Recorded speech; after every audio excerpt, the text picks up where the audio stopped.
Emmanuel Macron et Mark Rutte tout sourire sous leur masque. Après 4 jours d'intenses négociations, le sommet européen le plus long de l'histoire se termine sur une bonne note, un accord. À la manœuvre, le couple franco-allemand partisan d'une Europe solidaire.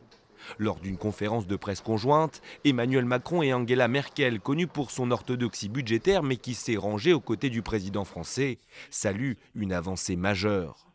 C'est un changement historique de notre Europe et de notre zone euro. Quand l'Allemagne et la France se mettent ensemble, elles ne peuvent pas tout, mais si elles ne se mettent pas ensemble, rien n'est possible.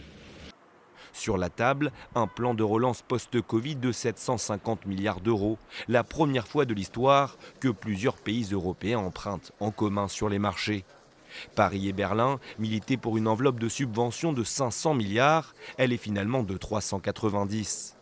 Le reste, des prêts aux conditions de remboursement strictes pour les bénéficiaires, des pays durement frappés par la pandémie, à l'image de l'Italie, de l'Espagne ou de la France. Une victoire pour les pays dits frugaux, qui n'est pas la seule. Les Pays-Bas, la Suède, le Danemark, l'Autriche et la Finlande, qui jugeaient disproportionnées leur contribution au budget européen, demandaient des rabais importants. Ils obtiennent là aussi gain de cause. La Pologne et la Hongrie peuvent elles aussi y souffler. Le projet de lier octroi de fonds européens et respect de l'état de droit a certes bien été entériné, mais pas à la hauteur des espérances de la Commission.